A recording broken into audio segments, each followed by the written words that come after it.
Hello and welcome to Just Films and That. This is the podcast that celebrates films we reckon might be underrated or underseen. I'm Alice Oliver. With me, as always, is Josh Hallam, and it was his turn to pick the film this week, and he went with Scenes of a Sexual Nature from 2006. So let's get to it. Well then, Josh, is things gonna get a bit naughty? Are things gonna get a bit sexy? Because you picked Scenes of a Sexual Nature from 2006. So spoiler warning, listeners, if you haven't seen that. So Josh, do tell us, what is the film about? Or do you dare? And why did you pick it? Alice, Keep it clean. Have you ever seen any Scenes of a Sexual Nature? I you dare square, say. you square. I bet you haven't. You square. But you haven't. Anyway, Scenes of a Sexual Nature is a film from 2006. If you haven't seen it, it's essentially a series of vignettes set on one day, a summery day on Hampstead Heath in London, and it's got an all-star cast. And that's it, basically. It's just little scenes where they're all talking about relationships and love and sex and existentialism and all sorts. So that's what it's about. It's sort of about nothing and about everything, depending on how you look at it. It is, isn't it? About nothing but about something, isn't it? Why did I pick it? Well, the title. Yeah. I picked it because we hadn't done an underseen one for a while. The last few films we've done have been pretty widely seen, and so I picked it because it's underseen because I had a little look at the box office, and this did not do well. Which, when you then contrast that against who is in it, yes, it's pretty mad, really, because this has got. I mean, it's got loads of people in it, and they don't get me wrong. There's a lot, which we'll come on to. There's a lot of people in it that weren't that big at the time who are now big, but there's still big deal, there are still people in it who would have been relatively big at the time, such as Ewan McGregor. I mean, Ewan McGregor's off the back of Star Wars Episode 3 at this point, so really? Was it? Yeah. Revenge of the Sith is 2005. This is 2006. You don't get much bigger than Star Wars Revenge of the Sith, do you? Anyway, so that's why I picked it, because it's underseen. I also then had a little look at the critical reception. I think it's probably a little bit underrated as well. But the main reason is that it's underseen, and we hadn't done an underseen one in a little while. Okie dokie. Very good. So, Alice, now we know you've not seen Scenes of a Sexual Nature before, but had you seen the film? Lads. That's the last one. That's the last one. Can't stress that out anymore. It's going to be hard. It's going to be hard with a title like that. Lads, by accident, just slip that in there. Anyway, patheticness, isn't it? It's just grow up, honestly. Calm ourselves down right now. So no, I don't think that I'd seen it, right? When you said the title, I was like, that doesn't sound familiar at all. And then I sat down to watch it, and it felt so familiar. Something about it felt really familiar. A dream or something. It was so weird, but I've got no memory. Like, I can't really remember seeing it, but I kind of think maybe I must have done. But if I have, I don't remember it at all, sort of thing. And the scenes felt familiar. Tom Hardy with his 2000s haircut felt really familiar. But no, I'll go with, I reckon I had seen it, but I just forgotten every single thing about it. You don't recall it whatsoever. No. Okay, so what did you think? So, I mean, I liked it, I did like it quite a bit. I admire this sort of genre, right? And this style of filmmaking, because it's so stripped back. Like, it's not big, it's not exciting. There's nowhere to hide, right? So your script and your story and your performances have got to be strong. And I do believe that in this film, for the most part, that they are. So it's almost like a bit of a sketch show, isn't it? So we drop in and out of these people's lives over the course of a day to catch up on what they're up to. Some of their narratives collide and some of them don't, but it melds everything together quite nicely. Each segment or each narrative is like expressing different emotions and requires you as a viewer to engage in a different way every time. So it's like you've got to be prepared for the mood and the atmosphere to change at the drop of a hat. And there's a real risk, I think, with this sort of technique that would just leave you feeling disconnected from everyone. But I don't think it did. And I really enjoyed the experience overall. Oh, good. It's like you say, there is no. It's a really good way of putting it. There's nowhere to hide. All the heavy lifting in this film, the entire weight of the film and the success of the film, is on the script and the performances. So I mean, let's talk about the cast. So that's my first bit in the likes. I mean, first of all, what a cast! I mean, if you haven't seen the film, you've got quite a who's who of British talent in go on, there. list them off, Josh. Some of the ones I've got written down, but not all of them, are Adrian Lester, Andrew Lincoln, Ewan McGregor, Mark Strong, Tom Hardy, Catherine Tate, Dame Eileen Atkins, Gina McKee, Hugh Bonneville. There's other ones as well that I can't think off the top of my head, but it's a big old cast. That it is. It's a big old cast, and not only is it a good cast, but I think they're all really good in this. So there's a touch of this where it feels like a play. Oh, I wrote that down, Josh. Yeah, absolutely. Every scene, more or less every scene, like you say, the characters do interweave, but they don't really meet. They might cross over in terms of they walk past each other, or they see physically each other. Cross paths. Or one character is walking into the scene of the next, but they don't interact. So apart from one scene where it's a couple and their daughter, I think every scene is a two-header. So every scene is two actors having a conversation, more or less. And yes, that sounds... So because of that setup, even more so, you are entirely reliant on the performances of the actors and the chemistry between the actors. I mean, you've got people in it who you genuinely think, oh, they might be a couple.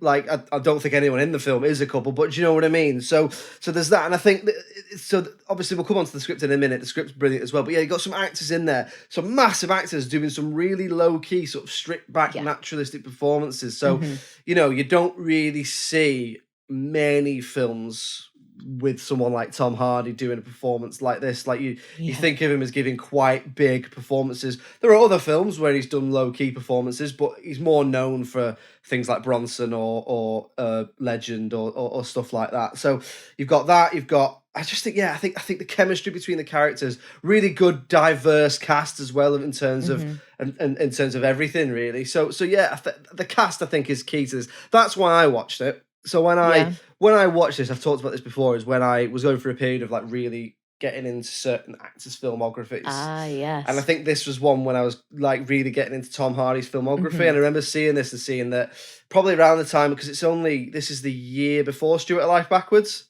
Is it? Yeah. So it probably was. It could have been made around the same time. But anyway, it's around that time, isn't it? So Tom Hardy's relatively unknown, with exception to Star Trek, but then he dropped off the radar for a little bit for reasons that Star Trek. Hang on, whoa!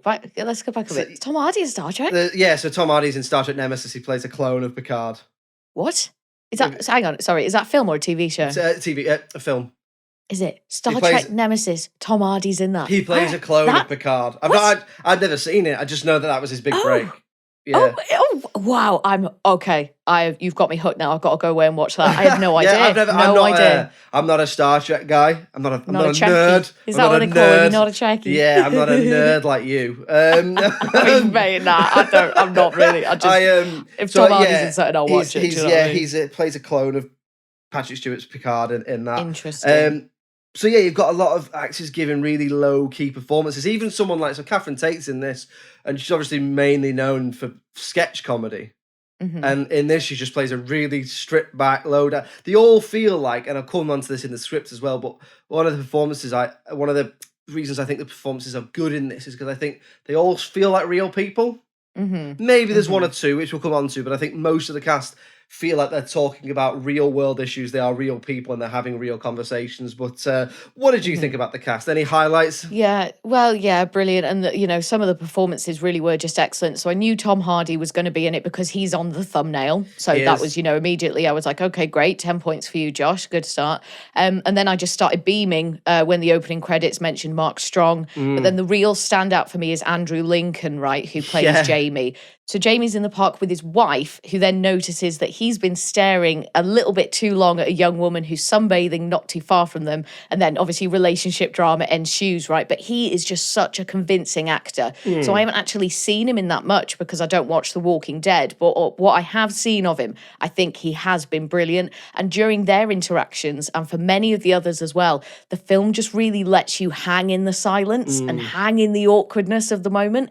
And it's hard to get that right, I think, without it feeling like the film is either lost pace or that the delivery is just slow. But I think it just absolutely nails it. And those actors and those characters just bring that to life really well. But yeah, lot lot of like toe curling moments in this, and it like some of it is just like proper awkward, but it like enjoyable, like you can't look away sort of thing. That opening scene. So that opening scene is probably the funnier scene in it, isn't it? Because it's very awkward comedy, whereas it plays around with genre a lot. It doesn't really have a genre. You'd probably say it's a romance drama comedy if it's anything. Yeah. I mean, it's not a sci-fi, but you know, it's not a horror. An action. But it's got a few things in there. But yeah, that opening scene where he's essentially staring at a girl who's sunbathing, bit too long, and his wife spots him, and he tries to sort of play it off like he was looking at the book that she was reading. Yeah, so his wife goes to speak to the girl because she asks him what the book's about. She's like, "What's the book about?" And it's completely different to what he says, and it's just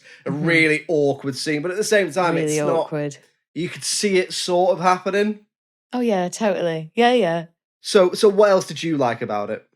So, I mean, it's just so British, isn't it? Like the whole thing just feels like it's so British. It's by British people, for British people, like the language, the location, the mannerisms of the characters, even the costume, which it just feels like everyone just turned up in what they were wearing and then that was it. Like everyone was like, come in your own clothes. Don't worry too much about it. There wasn't a costume budget, was there? It was just like, just wear what you wear to the park.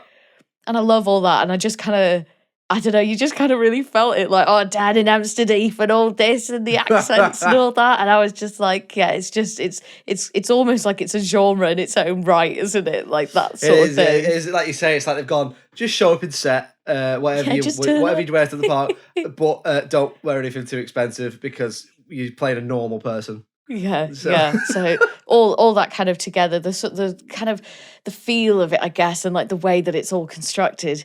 The other thing as well that I really liked was the music, right? And so the music doesn't match the mood or the feel of the film, I didn't think at all, but I still really enjoyed it. So at times it kind of felt like this, it was like a playful sort of curious Disney-esque score that I just wasn't expecting at all, but it kind of made some of the scenes feel really fun and heightened the emotions in others. Did you notice the music? Yeah, like, it's very stripped back. A lot of it's almost like, I feel like it's been done by one person on a piano. Yeah, like it's quite like you say, it's not in a lot of films. The music sets the tone for the scene. So if it's sad, the music is melancholic sounding, and if it's happy, it's happy sounding. Whereas in this, it's just a constant, and it's behind the action. And I think that's not a mistake. It's definitely done on purpose. And I think I like the music in this. I think you know, on one hand, someone might say it's a little distracting, a little irritating, but I didn't get that. I thought it added quite a bit to the film. Yeah, same. And even that British feeling.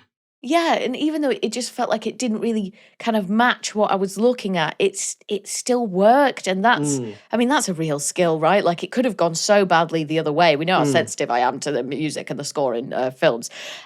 What else from you, Josh? What else? Or actually, I've got a question. Oh, go on. Did you notice anything about it this time around that maybe you didn't? The first few times that you'd seen it, like watching it with this more critical eye. Anything that you perhaps appreciated in a different light? Not anything positive. Oh, interesting. We'll come to the dislikes. Yeah, not really. I've seen this a couple of times, but not really. I still enjoyed it. Still very, very much enjoyed it. My feelings on it haven't really changed. But then, from a critical sense, we'll get onto that. But no, there's nothing real. I suppose how skinny Tom Hardy is in it. I know. Yeah, interesting that before he hit the gym. Got the gym before he discovered them dumbbells, lad. Yeah. But no, I mean, obviously, you don't recall it, so I can't ask the same question of you. But in terms of what else from me, I think that the other big star of this is the script. So it goes hand in hand with the performances of the actors. Without great actors, the script wouldn't come to life. Without a great script, the actors couldn't have anything to work with. So I think those two are working together really well, almost symbiotically in that sense.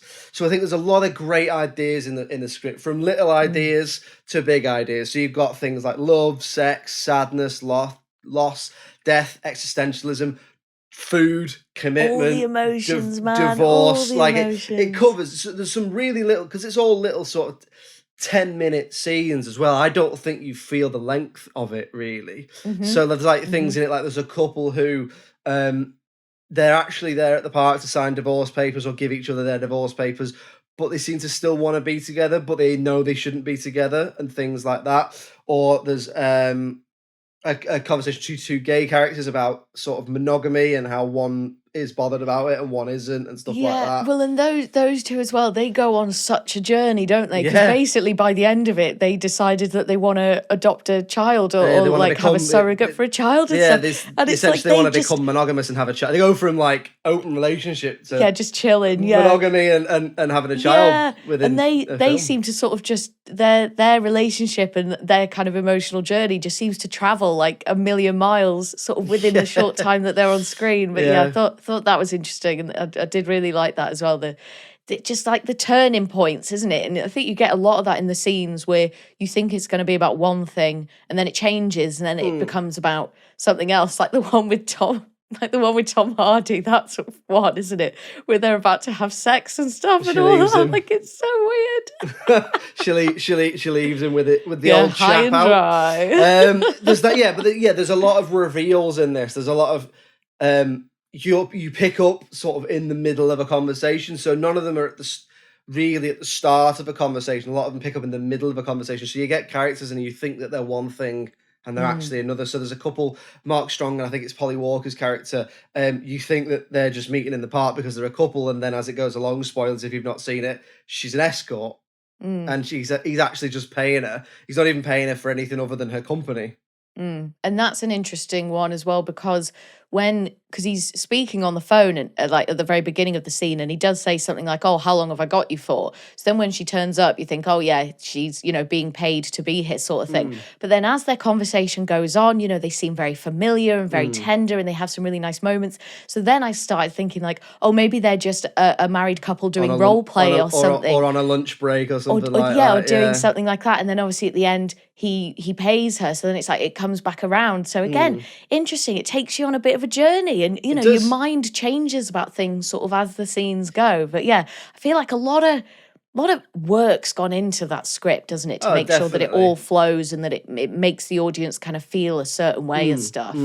Yeah, and then the other side of it is it's quite, it tackles some heavy topics, but it does so quite a light way. Like it's quite light-hearted, it's quite witty, it's quite funny. I'd say, to be honest, I think it's pretty feel-good. I definitely think you could... depending on what you want from a film, you could definitely pop this on for a fairly bit of light entertainment if you wanted, but equally you could put it on and make something of it and try and get what you want out of what the characters are saying and that sort of stuff. So I think it's quite feel good. The dialogue is good as well. So obviously I know a script and is dialogue and other things as well, but I don't think it should be unsaid in this episode that the dialogue in this is really naturalistic. It's written like people talk and it feels like, for the most part, there are a few bits where it strays and stuff, but for the most part, I think that these feel like real people having real conversations, and that's really difficult to get right. Yeah. Like, how many films and TV shows have you seen where you're like, that is not how a conversation happens? Yes, exactly. And that's really off-putting as well. Like, that does really put you off, especially when you're going for something in this style. Like, you need to believe that these people are real, because that's where the emotional stakes come from. Like, because you haven't got the CGI and the explosions and the big action moments to hide behind. But it does it really well. It knows what it's going for. It's clear what it wants to be, and it executes it brilliantly. I feel like this film is like someone picked up Love Actually and put it in the real world. So I did sort of see the similarities for sure to Love Actually in the way that we bounce around from character to character and that sort of authentic Britishy feel. But a bit more real, these characters, aren't they? Yeah, if a character's running through an airport in this version to catch up with a girl, getting tased, falling over, smashing their teeth. He's not catching them. He's not catching them. He's getting a taser, mate. We'll move on now then to talking about anything that we perhaps didn't like about the film or anything we would change. So I'll come to you first, Josh. Was there anything from you? Tell us about this. I think you might have a couple of things. It's a difficult one, this, for me, because I do really enjoy this film. I think it's a lovely idea. And the other thing I didn't say in the likes, which is we've touched on before, is I love a little slice of life film like this. You do, don't you? You know what? I was watching this with Ollie, and he was like, "Oh, Josh loves shit like this, doesn't he?" And I was like, "Yep, he sure does." It's a bit of Josh. No, I do, because I like stuff that's stripped back like this. It allows an actor to do what they want and flourish. I don't like stuff to be overwritten. On one hand, I love big budget Marvel films where the studio's gone, X, Y, and Z has to happen, and then a beat has to happen, and then action, and and all this, and we have to hit these, and then big thing at the end. All that. I like that, but at the same time, I like the opposite end, which is stripped back, about real life, relatable, which is the big thing for me, and reality. So I do quite like that. So anyway, in terms of what I didn't like, it's a difficult one because I do like this film. I think there's a few things I've sort of noted that I think could be said in a general sense, which is I can see how you might watch this film and think it's a bit pointless or a bit twee or a bit like, what's the point? You know what I mean? It's just nothing. I don't feel like that way, but I can certainly see how you might think like, there's no there's no narrative because it's all about the characters' interpersonal relationships and stuff. So there's not a lot to sort of grab you in unless you really want to see good performances and a good script, which is what I like, but not everyone does. Some people want action, some people want, all sorts. Yeah, a bit like Eagle versus Shark. If you're not into this sort of thing, then it's it might be difficult. Yeah. So I could say that there's definitely some elements where the script's probably not aged that well in the last 15, 16 years. Okay, go on, tell me. Is it the bit where they talk about footballers earning 50 grand a week? Yeah, because that's a bit fucking out there, isn't it? 50 grand. That's like what a second-rate footballer earns now. But anyway, no, it's so for example, Tom Hardy's character is a little bit of a creep. Oh yeah, he is. So like he's trying to cheer up Sophie Okonedo's character at one point. She's clearly upset. Because she's clearly upset in it, and he won't leave her alone. And it's not because he's trying to cheer her up, because he's a nice guy. He's trying to get into her pants. Yeah, he's a bit gross. But she does tell him where to go. She does, and leaves him there with his ass hanging out. And pretty much every character he talks to tells him where to go.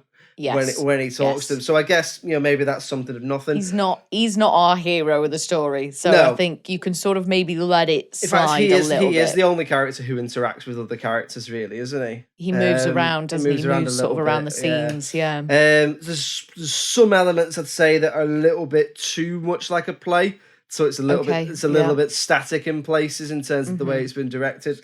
And I do think there's probably some elements to the dialogue where some people feel like real people and real stories, and some people don't.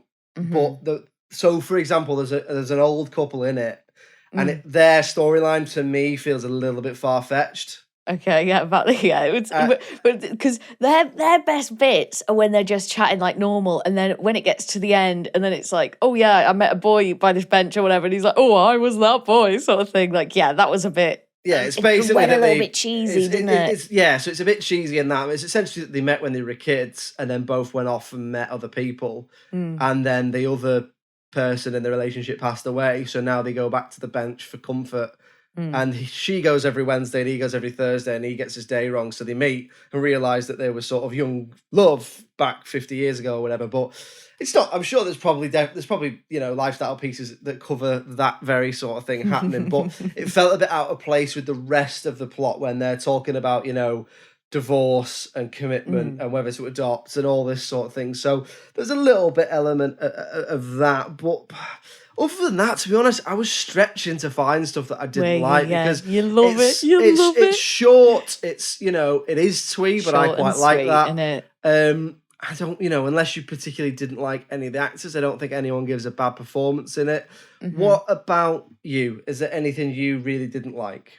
So, I mean, nothing too offensive, to be honest. Just a few things that I picked up on. So fucking Tom Hardy is chewing gum pretty much every moment that he's on screen. And I know I've said it before. It's like dead fish and people chewing gum is just, I could just do without it. Please just remove that from the scene. You've made it worse for me. Another thing was that, so there's a moment near the beginning where Sophie, who is the character that Andrew Lincoln's character is sort of leering at in the park. So there's a moment where she's looking at Jamie, and as she does this, she's looking directly into the camera, and I didn't really like this. It sort of felt a bit distracting and a bit out of place and just didn't really feel in keeping with the film. Like, I just really noticed it because she was looking just dead into the camera instead of just at the character, and I was like, that's a bit of a weird choice when you compare it to the rest of the film. She's a strange character as well, isn't she? Because she catches him looking at her pants because she's either sunbathing or she's lying back and her dress is ridden up so you can see her pants. And then she sort of is like teasing him, saying, do you want to see again? And then later on, Tom Hardy's character tries to chat her up and she's dead aggressive to him. It felt like they were trying to do something with her character, like she was some sort of presence rather than a character. Like she was a disruptor. Do you know what I mean? Like, or like she was there to. Do you know what I mean? Like she almost ethereal. Like she wasn't real. Like she was there to be a distraction. Yeah, interesting. But it didn't come through, and it felt, like you say, a bit out of place. It was just when, for me, it was just when she looked directly into the camera that just felt a bit odd and just kind of didn't feel in keeping with everything else. So I didn't really rate Catherine Tate's performance. So she plays a woman called, it's either Sarah or Sarah. And then her storyline, like you said, is that her and her husband are going through this divorce, but like really amicably and really mature. And they do seem to still like each other, but then maybe not love each other. Like no one has ever divorced before. Yeah.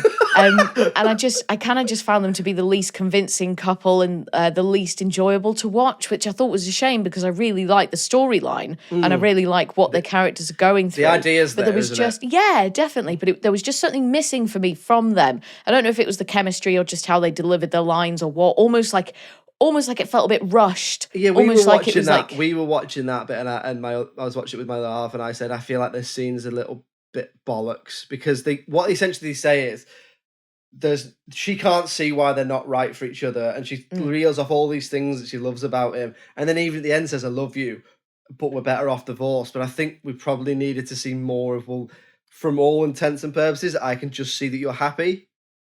So if you're amicably divorcing, that's fine, but they've not backed it up with anything like, but we just can't get along when we live under the same roof, or we can't stay faithfully to each other, or something like that. And I think I think I agree with you there. It's a little inconsistent. Oh, I just think they were possibly the weakest actors in there, and just kind of didn't buy into what was going on in those scenes as much as I did for the others. And then the final thing is that I think, and this isn't something that I disliked or that I would change, but just a note, just something that I was thinking about, is that I think this film is better in hindsight, right? And it's probably better now than it was when it came out, if that makes sense. So because of who's in it. So, we're looking back at this thinking like, whoa, Tom Hardy, Ewan McGregor, Mark Strong and Andrew Lincoln and all like these massive actors, Hollywood, like global superstars now. So then it sort of seems like fascinating and endearing and enjoyable to watch them back then in 2006, But when the film came out, how much would anyone have cared? Like, who was Andrew Lincoln? Who was Tom Hardy? Like, these people weren't really anyone. I had no idea who Tom Hardy was at the time, so I don't know if my attention would have been as grabbed as it is now, because obviously I really rate him. I like watching things that he's in. I will watch something just because he's in it, sort of thing.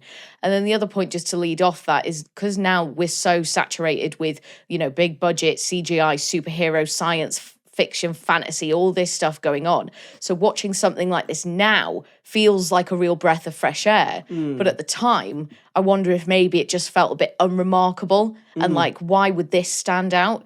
So it's almost like it's aged like a fine wine due to the circumstances of the industry and the way that we consume media.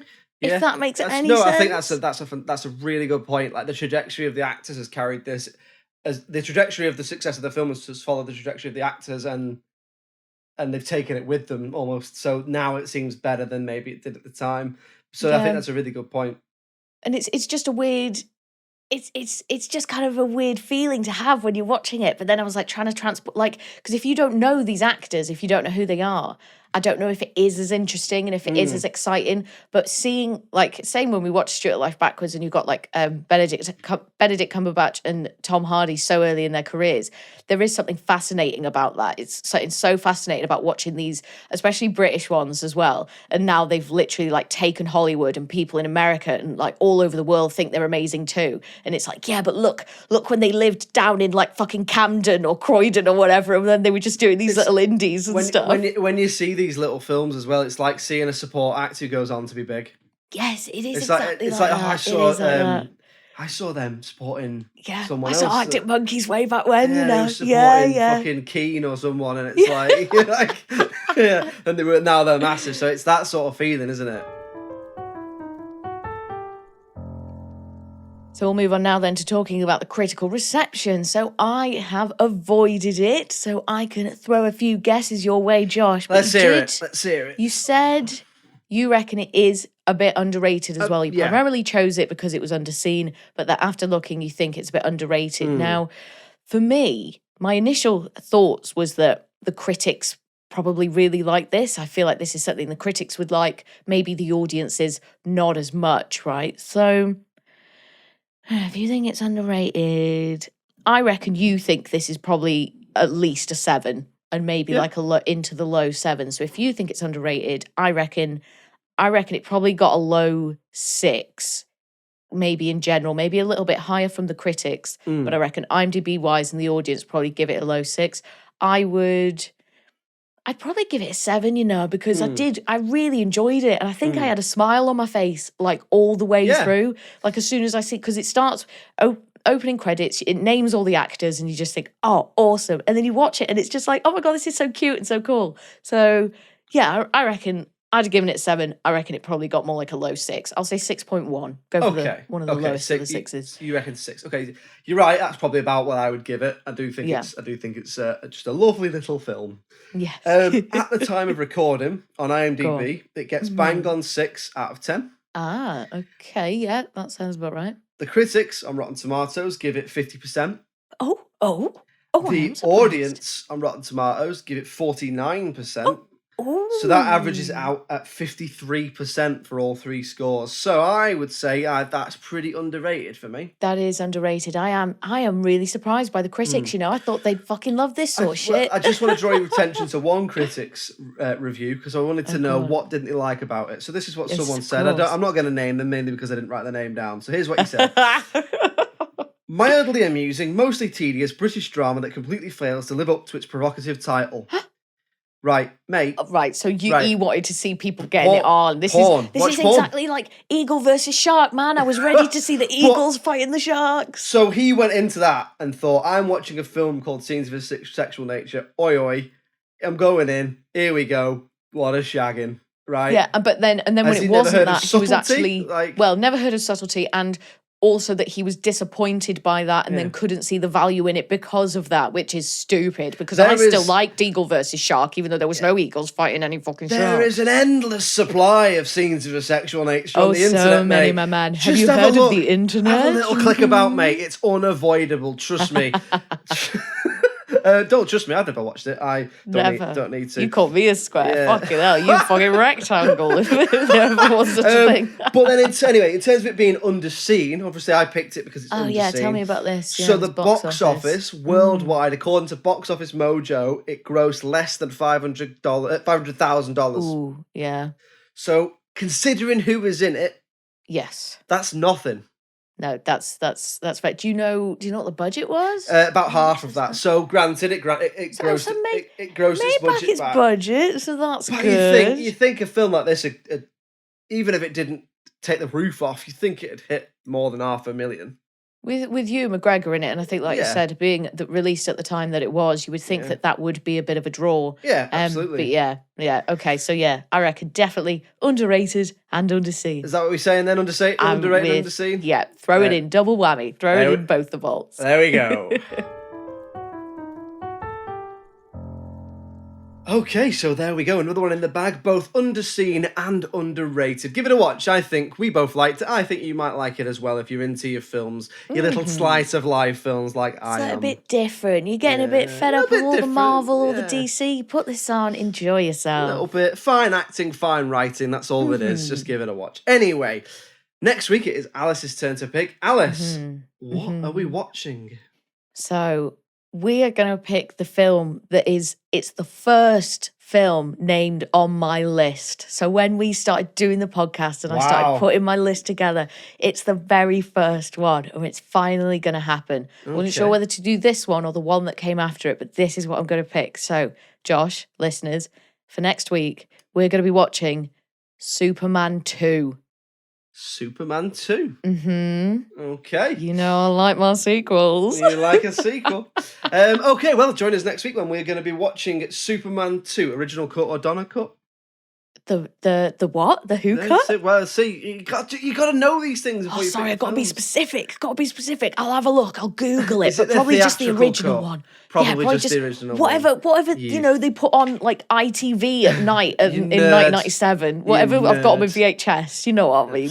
Yes, join us next week for one version of Superman 2 or another. In the meantime, if you'd like to get in touch with us, it's filmsandthatpod@gmail.com. We're on all the social medias, Facebook, Twitter, TikTok, Instagram. Search for Just Films and That and you will find us. We love to hear from you. Do get in touch. We're also on the television, aren't we, Alice? We are indeed. Every Friday evening from 6 p.m, you can find us on the local TV network talking about all our favourite underrated and underseen films. So if you live in Bristol, Birmingham, Leeds, Liverpool or the northeast of England, you can find us on Channel 7 on Freeview. Or if you live in North Wales or South Wales, you can find us on Channel 8 on Freeview. Or if you live anywhere in the UK and you have Sky, you can find us on Channel 188. That is every Friday from 6 p.m.